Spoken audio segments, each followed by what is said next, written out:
like a... Yeah. Hold on. So come close. Yeah, I would be a little closer. But in general, so you remember we did this a little bit. It's like, hi, I'm Seth. Hi, I'm Seth. Oh, that's right. I'm Alyssa. Oops, sorry. Wait. Okay, so hi, I'm Alyssa. And hi, I'm Seth. And we're Short Hills. Short Hills. Live In from the Middle East. In the Middle East, not from. Okay, again. So it goes, hi, I'm Alyssa. And hi, I'm Seth. I don't know if you need a hi. Oh, too. okay. Hi, I'm Alyssa. And Seth. And I'm Seth. You I'm Seth. All right. Okay, hi, I'm Alyssa. And I'm Seth. And we're Short Hills. Live in the Middle East. Yeah. That's also known as Schlein. Schlein. I don't like that. Oh, I do. Okay, so let's do one more. You ready? Schlein time. So, Are we recording now? yeah, so, okay, hold on one second. Hi, it's Alyssa. And Seth. And we're Short... Oh, we're doing it together. Okay, I'm ready now. Go ahead. Hi, it's Alyssa. And Seth. And we're Short Hills, live in the Middle East. East. You know what? Woo! Hi, Seth. It's always a good way to start off with a little woo. But I'm going to really, really put you on the spot, okay? Sure. Okay. So yesterday, voila, the Mueller Report came out, right? Oh, my God. After 2.5 years? Mueller, yeah, the Mueller Report. What did I say? Miller. Oh, God. Because I was thinking Stephen Miller. Okay. That was total. Yeah, Robert Mueller. And like not Ferris Bueller, but Robert Mueller. Okay. Mueller. Mueller. So, or that was Bueller? No, it's Mueller. Okay. So I put up a quote on Facebook and you liked it. And I wasn't too sure if I was speaking English, but because you liked it, I'm going to ask you to break it down. And here is what I posted. Pre-Mueller report was the Democrats' holy grail. And post-Mueller report, Mueller has no knowledge and he's writing in code. Please, Democratic politicians, especially Congressman Jerry Nadler, I'm terrified. What is it that you know and can you prove it? And tell us what you factually know. I'm beginning to think that the Democrats know something. No, they don't know anything, Alyssa. They just want to obstruct the president. They have the media in their back pocket. They first told us that Trump had no business running, and he was Democrats a joke. have the media in their back pocket? Yes. So the Democrats and the state-run media first told us that Trump was a joke and he would not really officially run because he was just doing this for ratings and a publicity stunt. Then they told us that he would not win the Republican nomination. And then they told us that he had no path to beat Hillary So to 270. you're saying this is all... This is all just a continuation. This is the left media, and it's being fueled by the DNC? And the deep state. Oh, we're back with the deep state. Oh, I have to make a song. I want to do a soundbite of CNN. Like, they're amazing sound bites. Anderson Cooper said yesterday, he's like, you can lie to the press. It was just so monumental and strong. But besides that... It's interesting that Anderson Cooper... I want to speak about the deep state also, because I just love when you say that. Just Okay. It's interesting that state. the Anderson Cooper says you can lie to the press. You know, the state-run media, in my opinion, just lies. That's what they do. So they don't really tell the truth ever, and they're obstructionists, and they're intent on bringing down this presidency and the country, for that matter. First, they told us that there was no caravans coming to the border, and Trump was manufacturing a crisis, and now they're telling us that they're bussing them in. They're bussing them in, and the UN is paying for it with U.S. dollars. So I don't know how much you want to get into. No, I don't, because there's this whole thing that with the sanctuary city. And if I go back to what we spoke about last time, where I told you that my friend's wife said, just always listen to what he has to say. Trump we're talking about. Right, we're talking about Trump and that he's from Queens. Because if you think about it, and if you get a little bit of an accent, no, it's really obnoxious how I'm going to say it. But the bottom line is that when you do something where you say, we want to save these people, we want to save these people. So Trump from Queens, you want to save them? Here you go, at your doorstep. He wants to just take all the immigrants and put them in sanctuary cities. And by the way, I just saw some news coming out of San Francisco, and it's not good. A lot of violence going on in San Francisco, and that is a sanctuary city. Yep, there was just a news story that Sanctuary City is becoming a brown city because literally I people didn't are want to say defecating that. on the streets. Oh, Yeah. because they're literally defecating on the streets. Okay. Well, my trip to San Francisco, I'd never seen so much crime in my life, but people, I'm sure, will be like, "Are you kidding? It's the best city in the world." So we're going to do a little more on the Mueller report. Is that what I did do, because I listened to CNN, as I listened to some Fox also. I was so curious what they were saying. And there are some discrepancies, but it's literally picking every single letter and word apart in the Mueller report. Is that the norm in government, do you think? Well, I think it's the norm today, but I think that it really misses the obvious that our jurisprudence system is based on Say that quickly. a jurisprudence system is Three times. Jurisprudence. is based on a presumption of innocence, and if you bring a charge against someone, it's the job of the prosecutor to prove that the person is guilty beyond a reasonable doubt. And who was considered that prosecutor, Mueller? Yes. Okay, so he didn't do it. He didn't do it, and now they're basically saying. But he kind of did it. No, he didn't do it at all. Because if you listen to CNN, it's as if he's speaking in code. Yeah, because they were really hoping for something much more, that he would say that Trump is guilty. The CNN, by the way, just to point out, they promised us that there would be other indictments. There were no other indictments. They promised us Trump Jr. was going to jail and a whole bunch of other people were going to jail. Didn't happen. So they have egg on their face. They're completely embarrassed that this all fell flat, that Mueller had 2 years to find something. And, it's surprising because if you have 2 years of a government investigating anybody... It seems like it would be pretty thorough, right? And it would seem like you'd be able to find something on someone, and they really didn't. Okay, but I did see one tactic, and they said that is a tactic that lawyers use, and that things that President Trump did not want to give, like a yes or a no to, he's like, "I'm not aware of that. I don't recall." But you're not. That's when Anderson Cooper's like, "Oh, so you can lie to the press." That's not lying to the press. You're not you're not. Well, what he said, his sound bites are different from what they are proving supposedly from the Mueller report. You understand what I'm saying? That they're using his words against him.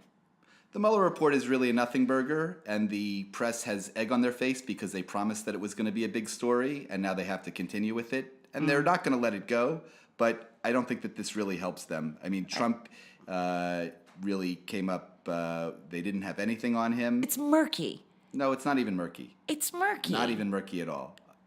I just think it's a little bit of an embarrassment for journalism. And I'm wondering, I don't know whether the word would be the theory of journalism or the state of journalism, but this is going to go down in history, I believe, as if CNN is totally wrong, and I don't know if we'll ever get any definitive answers. Well, if it was an but honest this is it's embarrassing a little bit. I feel for journalism, because where are we at? It's a total embarrassment. If it was an honest investigation, you have Hillary Clinton, who definitely obstructed. But I'm not talking about the embarrassment of the government. I'm talking the embarrassment of journalism, because isn't journalism about getting the truth out? And why are the messages so mixed? And it's as if the Democrats are holding something back. That's why I'm so frustrated, because really, where do we turn? Who do we know who's telling the truth? Well, journalism isn't one of the reasons to turn into this podcast. Is hopefully we will be unedited. We're not reading from a script. There's Endeavor no talking to anybody points. else's and we'll tell you what we agenda. honestly think. But I think that journalism, if you're talking about CNN or Fox News, they read off of a teleprompter. They're being given their talking points. And they, to quote Cool Hand Luke, they've gotten their minds right. They tell you what their handlers tell them to say. So that's not an honest place to go for the truth. I know, but it's fun. It's a telenovela. Did you see that I wrote that I think it's CNN as a country, because it's out of this world? Yeah. It's like a country of its own. I have no idea where they're coming from. I like tuning in to hear them also, but yes. You can't really count on anything of them saying truthful. Just to sum up, if the Mueller report was an honest investigation and they were looking for obstruction and Russian collusion, it was all right there in plain sight. I mean, Hillary Clinton, while under subpoena, destroyed her cell phones using a hammer, acid washed, a very expensive technique to get rid of emails, had her attorneys present while the FBI took no notes. And But who's gonna stand by and say Well, if you're what doing you're an saying honest- is truth? What are your sources? my sources, it all came out in the WikiLeaks. That So is WikiLeaks the truth? WikiLeaks is pure information. It's the truth. It's the DNC emails. Oy. And so Julian Assange, he's somewhere. He's a hero in this whole story. So do you think Trump wants him to speak or not to speak? I think he will speak. If he's allowed to speak, we'll get the truth. If he's not allowed to speak, then here's a It depends on reveal. who's then running it. Is Deep State running his? What would it be called? What is he? Is he arrested at this point? Is the Deep State going to be running his investigation, or Trump, or the DOJ, or is the DOJ the Deep State? I'm Well, the so DOJ confused. could be the deep state. Oh my God. We're gonna see, because he was brought here. Is he going to be allowed to testify and speak the truth? We'll see. Here's a reveal. We don't really know where Trump falls on this. Trump could potentially be the deep state because it's his Department of Justice, and if Assange is not allowed to speak freely and give what journalists should be able to speak the truth, then you'll hear from Seth Kogan for sure some criticism of the Trump? president, but Wow, not. that should be so interesting if he's Deep State. That would just really turn us upside down. Anyway, let's get on to a lighter note, shall we? Sure. Okay, so as you know, Seth and I grew up in the same hood, and we probably shared a lot of the same traditions. And what are we heading into this evening? Tonight is Seder. It's Passover here in Israel. Right. And we're Actually, really and excited. Tonight is the Erev. We always have our holidays start the night before, and Erev means evening Correct. in English. So we will have, as every Jewish holiday starts, so we have Erev Pesach tonight, which is the evening of Passover. And we will all go to Seders. And interesting enough, Seder in English is Order. so it's order, and you can see that is the order of the story, and the way we read from the Haggadah or Haggadah, how we say it in English, is the book that Jews all over the world will read, all their different versions, and come together in their family tables. So what did you grow up with, and is it similar to your Israeli tradition that you do now? Like, what is it that you add or like lose? Well, I have some strong Passover memories, and my Passover memories are with my grandparents and going to Brooklyn and Oh, wow. smelling all the foods my bubby would make in her kitchen, gefilte fish, and preparing all kinds of chopped liver and all kinds of deliciousness. Oh, wow. And so those memories are really, really strong. And one of the reasons that I moved to Israel or kind of followed my Jewish identity comes from my grandfather, who was a very strong influence, Morris Rubenstein. So those are my traditions. We have different traditions here in Israel. In the States, which is the diaspora, Jews all around the world will have two Seders, one tonight and one tomorrow night. I think that's sort of like punishment for not living in Israel. Maybe. In Israel, we But only have to have one Seder. get tachlis. Like, what happened in your house? Was your mom neurotic? Was she OCD? Did she line the house with silver like you see some of these ultra Orthodox people do? Like, how much cleaning did she do? And is it more in Israel? And do you feel the holiday more in Israel? I definitely feel the holiday more in Israel because Passover is also known as Hag, which is holiday Aviv, the holiday of spring. Aviv.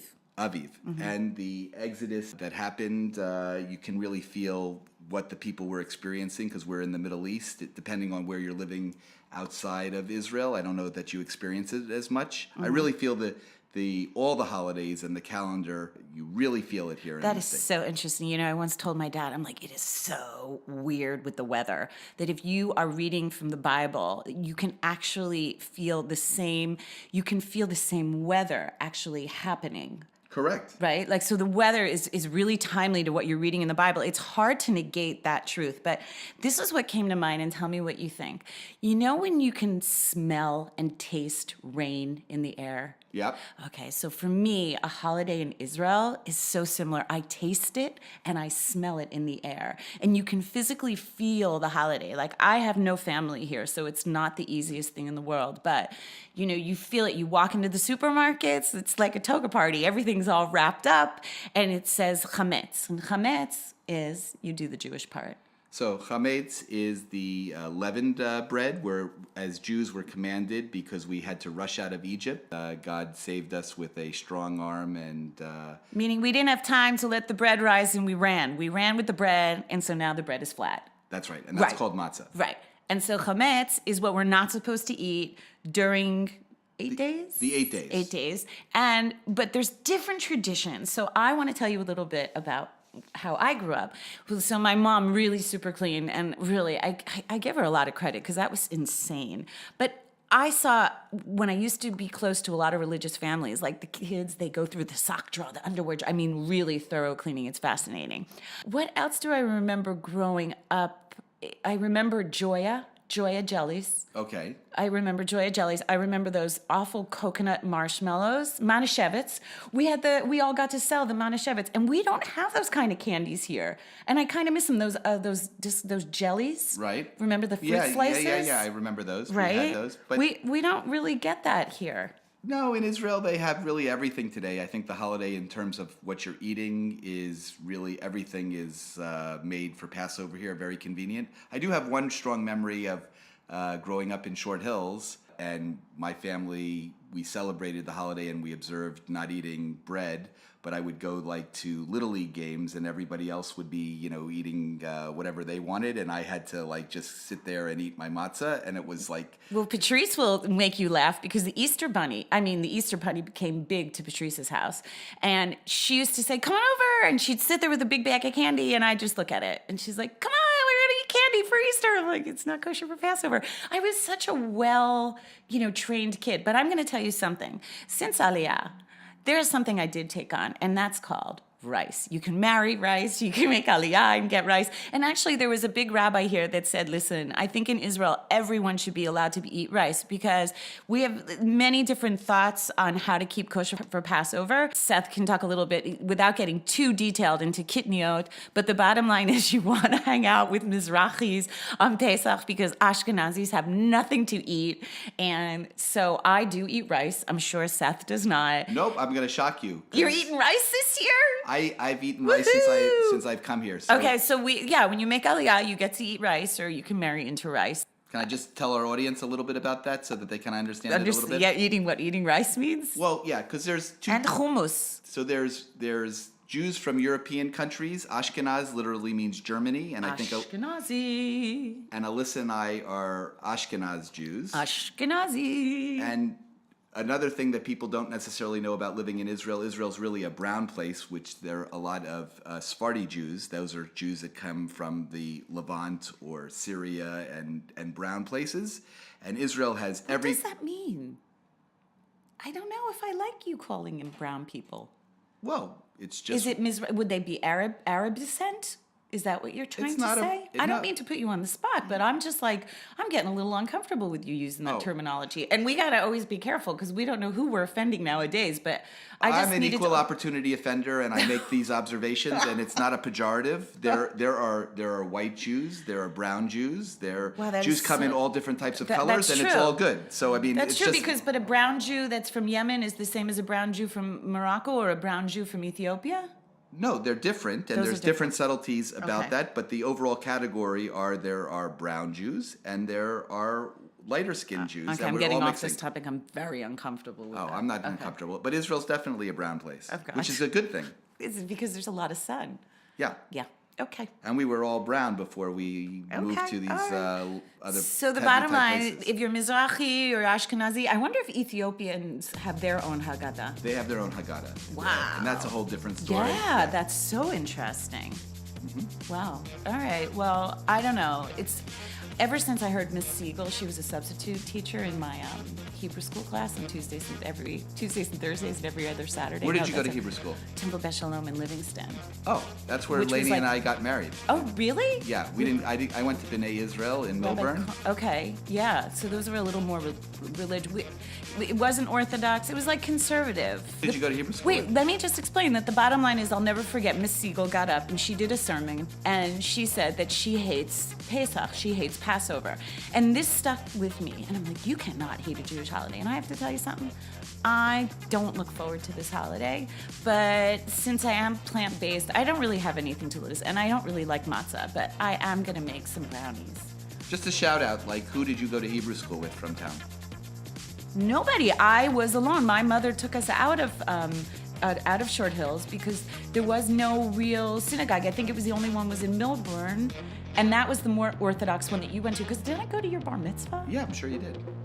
Oh my God, Valerie Sarwin went to Valerie B'nai. Sarwin was in my B'nai class. Israel. Alexander. Wait, let's not give everybody's identity Okay. away. It's not really nice of us. Oh, why not? I don't know. Just Anyway. a little shout out to them. Anyway, listen, we have a lot to talk about, and so our conversation will keep on going and going and going.